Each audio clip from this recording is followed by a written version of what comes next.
नमस्कार, मैं हूं पारुल शर्मा। बात आज के चैनल पे आप सभी का स्वागत है। तो आइए सबसे पहले देखते हैं हेडलाइंस।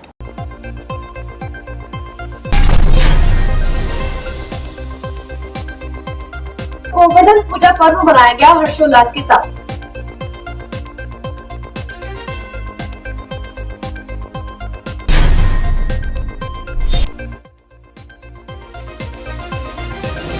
कश्मीर के लाल चौक से निकली रोलर स्केटिंग यात्रा पहुंची अजमेर, कन्याकुमारी के लिए हुई रवाना।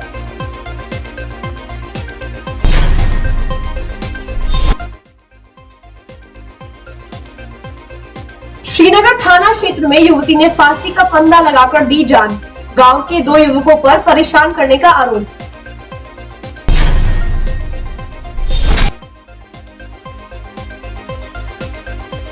नसीराबाद थाना क्षेत्र में बंद मकान में लगी भीषण आग, आसपास के लोगों ने मशक्कत के बाद पाया आग पर काबू। हिंदू पंचांग के अनुसार कार्तिक महीने की शुक्ल पक्ष की प्रतिपदा को गोवर्धन पूजा का पर्व मनाया जाता है। इस दिन गोवर्धन पर्वत के साथ ही गाय की पूजा का भी विशेष महत्व होता है। आज के दिन लोग घर के आंगन में गोबर से गोवर्धन पर्वत का चित्र बनाकर पूजा करते हैं। गोवर्धन पूजा के संबंध में कथा है कि भगवान श्री कृष्ण ने लोगों से इंद्र की पूजा के बजाय गोवर्धन पर्वत की पूजा करने को कहा था। इससे पहले लोग बारिश के देवता माने जाने वाले इंद्र की पूजा किया करते थे। भगवान श्री कृष्ण ने लोगों को बताया कि गोवर्धन पर्वत से गोकुल वासियों को पशुओं के लिए चारा मिलता है। गोवर्धन पर्वत बादलों को रोककर बारिश करवाता है, जिससे कृषि उन्नत होती है। इसलिए गोवर्धन की पूजा की जानी चाहिए, ना कि इंद्रदेव की पूजा करनी चाहिए।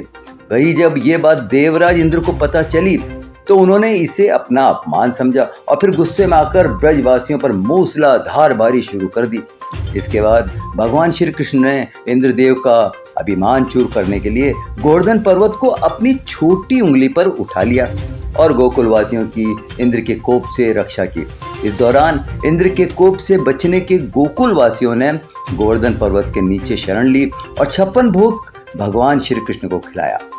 इसके बाद भगवान श्री कृष्ण ने गोकुल वासियों की हमेशा रक्षा करने की बात कही। गोवर्धन पूजा में अन्नकूट की सब्जी और पूरी का प्रसाद बनाकर भी चढ़ाया जाता है। सभी सब्जियों के मिश्रण से इस प्रसाद को तैयार किया जाता है।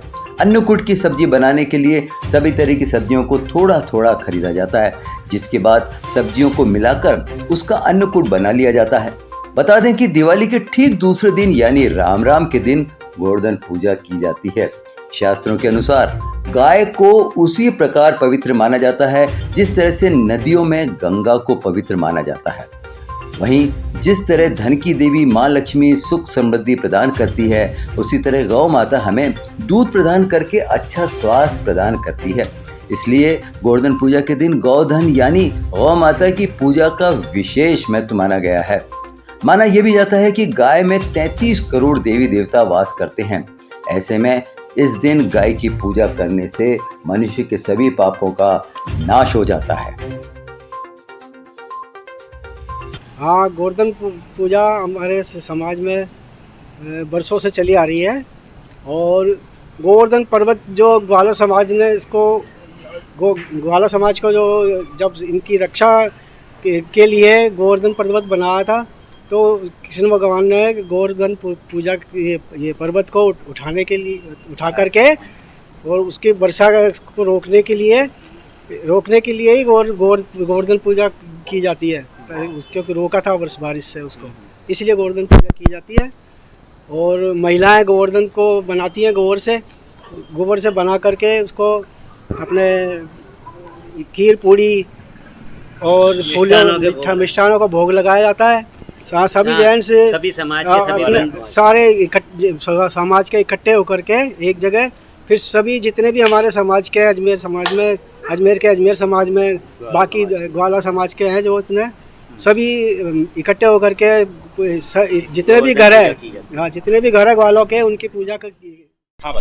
हमारे समाज की सारी महिला एक जगह इकट्ठी होती है, प्रत्येक घर पर जाती है।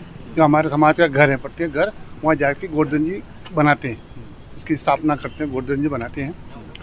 तदुपरांत उसके बाद जो मनुष्य आदमी है वो एक मंदिर पर, हमारे जो सावड़ा साइड का मंदिर, वहाँ इकट्ठे होते हैं। फिर वहाँ से डोर टू डोर अपने अपने समाज के घर के वहाँ जाते हैं, गोवर्धन जी की पूजा करते हैं। पूजा में मिष्ठान वगैरह जो अपने घर पे बनता वो है। फिर हम लोग ग्वाला है ना, तो हमारे यहाँ खीर के ज़रा शौकीन ज़्यादा होते हैं, ग्वाला खीर पूड़ी के, उसका भोग लगाया जाता है, मिष्ठान का भोग लगाया जाता है। जम्मू कश्मीर श्रीनगर के लाल चौक से 27 सितंबर को रवाना हुई रोलर स्केटिंग यात्रा 25 अक्टूबर को अजमेर पहुंची, जिसका अजमेर वासियों ने स्वागत किया। यात्रा में शामिल सभी यात्रियों ने अजमेर में विश्राम किया और बाद में फिर से यात्रा के लिए रवाना हो गए। यह यात्रा गौरवान्वित भारत की एकमात्र रोमांचकारी यात्रा है और इन यात्रियों द्वारा श्रीनगर के लाल चौक कश्मीर से कन्याकुमारी तक की लगभग 5000 किलोमीटर की यात्रा करेंगे। कश्मीर के श्रीनगर से रवाना हुई यह यात्रा 13 राज्य और 100 शहर और 10,000 गांव व कस्बों से गुजरते हुए धार्मिक ऐतिहासिक धरोहर पर्यटन स्थलों का भ्रमण करेंगे। यात्रा के साथ ही नारी शिक्षा के प्रति जन जन को जागरूक कार्यक्रम का आयोजन भी करेंगे। यात्रा में शामिल हुए सभी यात्रियों द्वारा रोमांचकारी डांस के पहाड़ियों पर एक भारत श्रेष्ठ भारत के अंतर्गत अतुल्य भारत रोलर स्केटिंग यात्रा को कन्याकुमारी तमिलनाडु के विवेकानंद रॉक में 25 दिसंबर को समापन करेंगे। एक भारत श्रेष्ठ भारत के अंतर्गत रोलर स्केटिंग यात्रा करने वाले यात्री द्वारा जगह जगह 1 लाख पौधारोपण कर पर्यावरण एवं ग्राहक संरक्षण का सुझाव देंगे और इसके साथ ही एनीमिया मुक्त कुपोषण मुक्त भारत के प्रति लोगों को जागरूक करेंगे।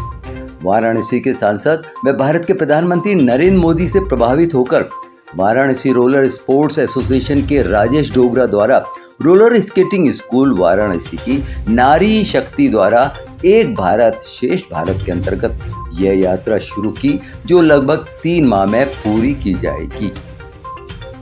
आज हमारे यशस्वी प्रधानमंत्री जी का जो सपना है एक भारत श्रेष्ठ भारत, उसको साकार करने के लिए उनके क्षेत्र के बच्चियां और बच्चे एक कन्याकुमारी से लेकर के कश्मीर तक स्केटिंग करते हुए एक संदेश युवा पीढ़ी को और आम जन को देने के लिए निकले हैं, जिसमें भारतीय राष्ट्रीय एकता, पर्यावरण और साथ में समाज के जागरण और ग्राहक जागरूकता को लेकर के जगह जगह चले हैं। 1700 किलोमीटर का ये भ्रमण कर चुके हैं और इनका लक्ष्य 5000 किलोमीटर का है।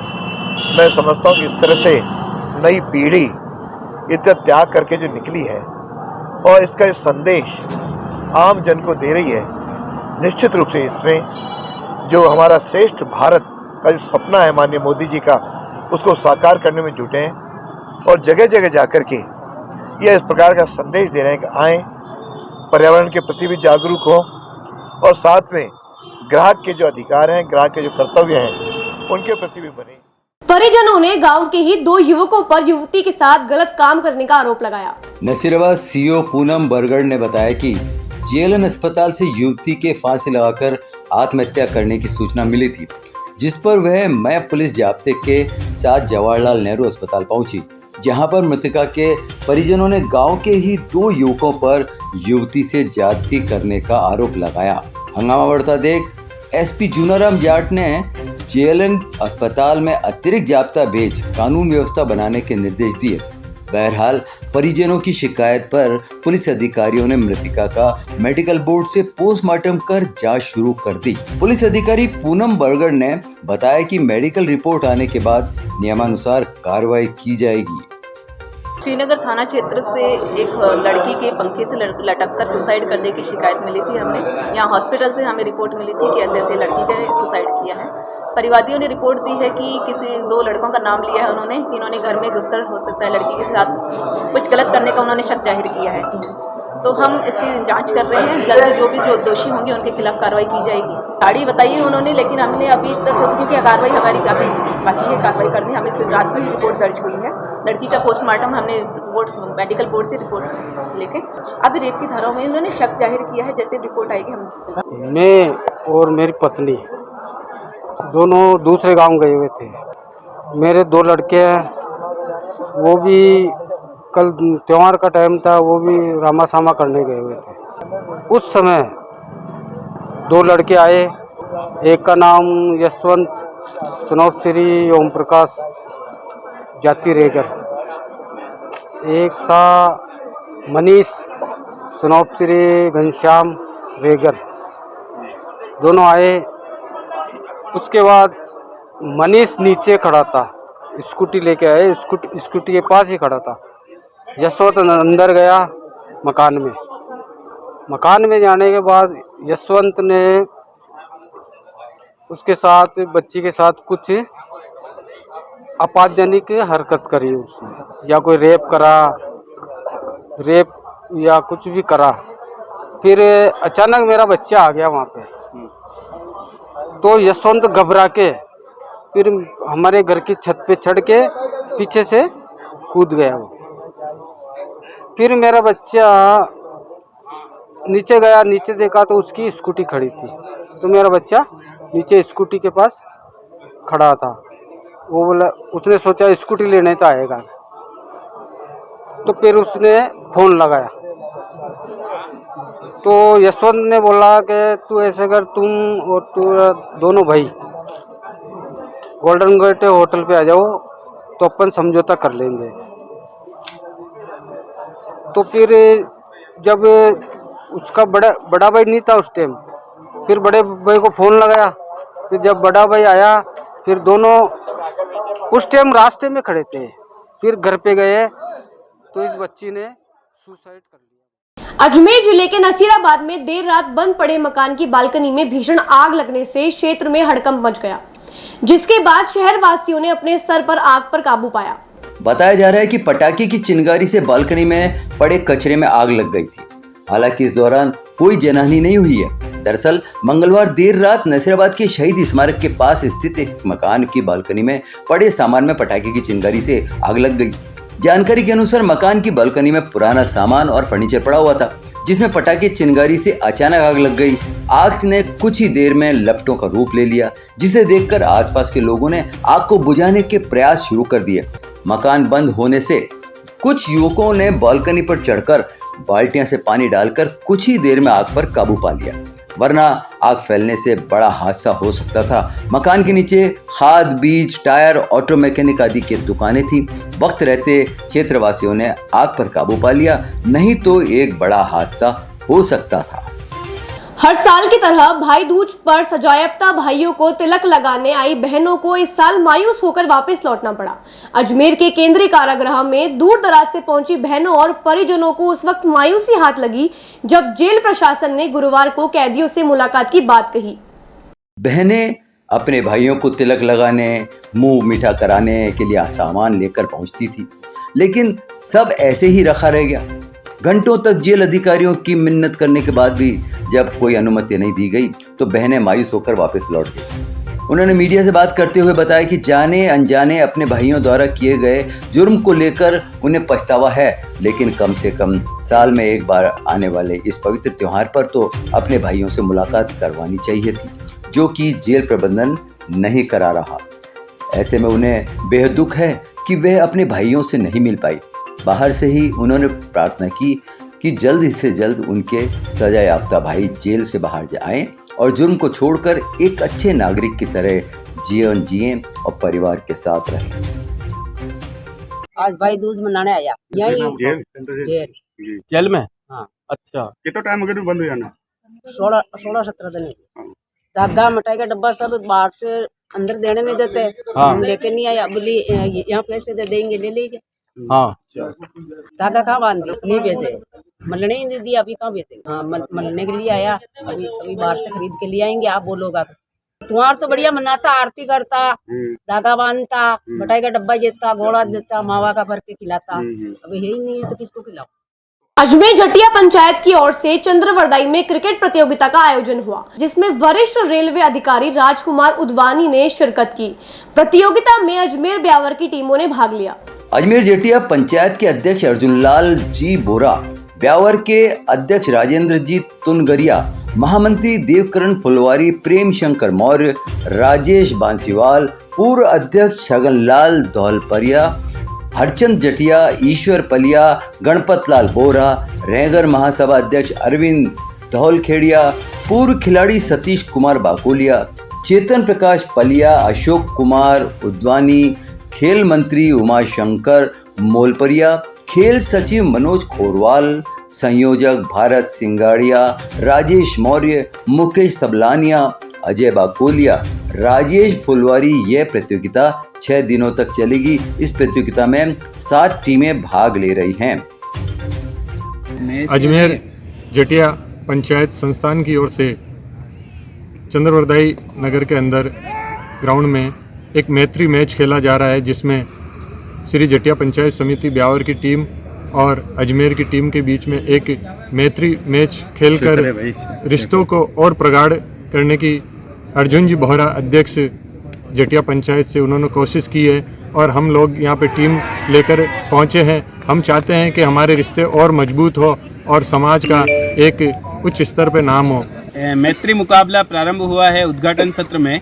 अजमेर जटिया पंचायत वर्सेज ब्यावर जटिया पंचायत, इनका मुकाबला अभी चल रहा है। इसके पश्चात दूसरा मुकाबला होने जा रहा है। रविदास क्लब और 2 टीमों के बीच में मुकाबला होगा, वो इसके पश्चात दूसरा मुकाबला तैयार।